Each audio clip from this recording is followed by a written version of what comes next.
Hello friends, നമസ്കാരം. ഞാനിന്ന് night ഡ്യൂട്ടിയാണ്. വീട്ടിൽ മീൻ വന്നപ്പോൾ നെത്തോലി വാങ്ങി. അപ്പോൾ അതൊന്ന് തേങ്ങ അരച്ച് വയ്ക്കാമെന്ന് വിചാരിച്ചു. അതിനുവേണ്ടി തേങ്ങ തിരുവി സാധനങ്ങളൊക്കെ സെറ്റ് ചെയ്ത് ഇഞ്ചി, പച്ചമുളക്, വെളുത്തുള്ളി, ഉള്ളി എല്ലാം അരിഞ്ഞ് വെച്ചു. ഒരു ടൊമാറ്റോ. അപ്പോൾ തേങ്ങ അരിഞ്ഞു, അതിലേക്ക് മുളക് പൊടി, മല്ലിപ്പൊടി, മഞ്ഞൾപ്പൊടി ഇട്ടു, പുളി ഇട്ടു, മീൻ കഴുകി വെച്ചിട്ടുണ്ട് കേട്ടോ. ഇതെല്ലാം കൂടെ മിക്സ് ചെയ്ത് വെച്ചിട്ട് നേരെ മിക്സിയിൽ വെച്ചൊരു സ്പിൻ അരച്ചെടുക്കുക. നന്നായിട്ടൊന്ന് അരച്ചെടുക്കുക. നമുക്ക് ഒരു ഗ്രേവി ഇതിലരിച്ചെടുക്കുക. ചട്ടി വെച്ച് അതിലേക്ക് എണ്ണ ഒഴിക്കുക. എണ്ണ ഒന്ന് തിളച്ച് വരുമ്പോഴത്തേക്ക് ജസ്റ്റ് അതിലേക്ക് നമ്മൾ അരിഞ്ഞ് വെച്ചിരിക്കുന്ന വെളുത്തുള്ളിയും ഇഞ്ചി അതിലേക്കൊന്ന് ഇട്ട് കൊടുക്കുക. അതൊന്ന് അധികം മൂക്കണ്ട, ചെറുതായിട്ടൊന്ന് അതിൻ്റെ ഒരു മണമൊക്കെ പോകുന്ന സമയത്ത് ഞാൻ മീൻ കറി ഭയങ്കര സ്പെഷ്യലിസ്റ്റൊന്നുമല്ല, ചുമ്മാ ഒന്ന് ഉണ്ടാക്കി നോക്കിയാണ്. അപ്പോൾ നമ്മൾ ജസ്റ്റ് ഒന്ന് നിങ്ങൾ ട്രൈ ചെയ്ത് നോക്ക്. അതൊന്ന് ജസ്റ്റ് ആ ഒരു സ്മെല്ല് മാറിയതിന് ശേഷം ഇഞ്ചിയുടെയും വെളുത്തുള്ളിയുടെയും മാറുമ്പോഴത്തേക്കും നമ്മൾ ആ അരിഞ്ഞ് വെച്ചേക്കുന്ന ഉള്ളി ഒന്ന് അതിലോട്ടിട്ട് നന്നായിട്ടൊന്ന് മിക്സ് ചെയ്തെടുക്കുക. അതും അധികം മൂക്കണ്ട, ഒന്ന് ജസ്റ്റ് ഒന്ന് ഇതായാൽ മതി. അതിൻ്റെ പരുവങ്ങളൊന്നും എനിക്ക് പറഞ്ഞു തരാനായിട്ട് അറിയില്ല. എന്നാലും ജസ്റ്റ് ഒന്ന് ഒരുപാട് മൂത്ത് പോകാത്ത രീതിയിലൊന്ന്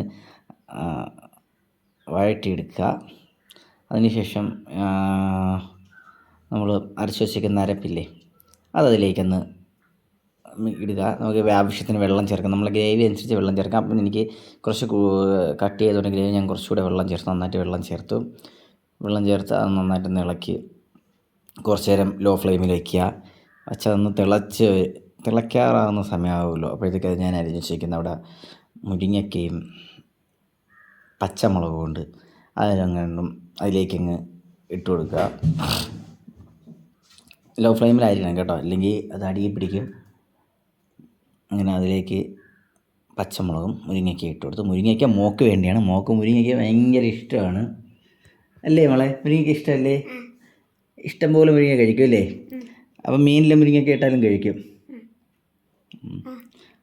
പിന്നെ എന്തൊക്കെ ഇഷ്ടമുള്ളത് ഇതിൽ? ടൊമാറ്റോ ഇഷ്ടമാണോ? അതുകൊണ്ടാണ് ഞാൻ ടൊമാറ്റോ ഇടാൻ സമയത്ത് മോള് ടൊമാറ്റോ എടുത്ത് കഴിക്കുന്നത് കണ്ടോ. അപ്പോൾ മോളത് ടൊമാറ്റോ അതിൽ നിന്ന് എടുത്ത് കഴിച്ചു. മോളും കൂടെ എന്നെ ഒന്ന് ഹെൽപ്പ് ചെയ്തു ഇതിന് വേണ്ടി വീഡിയോ എടുക്കാനും. ടൊമാറ്റോയൊക്കെ മോളാണ് ഇതിലേക്ക് ഇടുന്നത്, കറിവേപ്പില ഇടുന്നത് മോളാണ്. ടൊമാറ്റോ അതിലിട്ടു.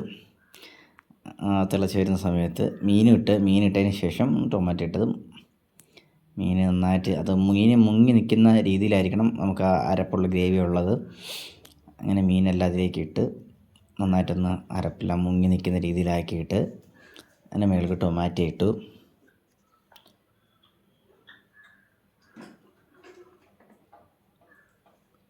അതൊന്ന് നന്നായിട്ട് തിളച്ച് വരുന്ന ഉപ്പിടണം കേട്ടോ, ആവശ്യത്തിന് ഉപ്പ്. അത് ഞാൻ കുറച്ച് വൈകിയാണ് ഇട്ടത്, എന്നാലും സാരമില്ല, ഉപ്പിടണം, ആവശ്യത്തിന് ഉപ്പിടണം. അതിനുശേഷം ടൊമാറ്റോ ഇട്ടതിന് ശേഷം ഒന്ന് ലോ ഫ്ലെയിമിൽ വെച്ചിട്ട് നമ്മൾ അടച്ച് വയ്ക്കുക. നന്നായിട്ടൊന്ന് തിളയ്ക്കട്ടെ. കറിവേപ്പിലയും കൂടെ മുകളിലിട്ടിട്ട് അടച്ച് വയ്ക്കുക. നന്നായിട്ട് തിളയ്ക്കുമ്പോഴത്തേക്ക് നമ്മുടെ നല്ല മീൻ കറി റെഡിയാകും. അടച്ച് വയ്ക്കുകയാണ്. അടച്ച് വെച്ചാൽ നന്നായിട്ട് ഒന്ന് തിളയ്ക്കട്ടെ. അപ്പോഴത്തേക്ക് ഞാൻ കുറച്ച് മീനും മോക്ക് ഇത് വറുക്കണമെന്ന് പറഞ്ഞതുകൊണ്ട് ഞാൻ എന്ത് ചെയ്തു, അതൊന്ന് നന്നായിട്ടൊന്ന് മിക്സ് ചെയ്ത് അത് കറിവേപ്പിലേക്ക് ഇട്ട് മസാലയൊക്കെ ഇട്ട് എടുത്തു. എന്നിട്ട് വറുക്കാനായിട്ട് എടുത്തു. ആ സമയം കൊണ്ട് നമ്മൾ മീൻ കറി റെഡി ആയിട്ടുണ്ട്. നല്ല തിളച്ച് നല്ല മണമായിട്ട് നല്ല ടേസ്റ്റിൽ മീൻ കറി. ആ സമയം കൊണ്ട് ഞാൻ മീൻ വറുത്തതും റെഡിയാക്കിയിട്ടുണ്ട്. ഇനി നമുക്ക് നല്ലൊരു ചോറും മീൻ കറിയും കഴിക്കാം. Thank you.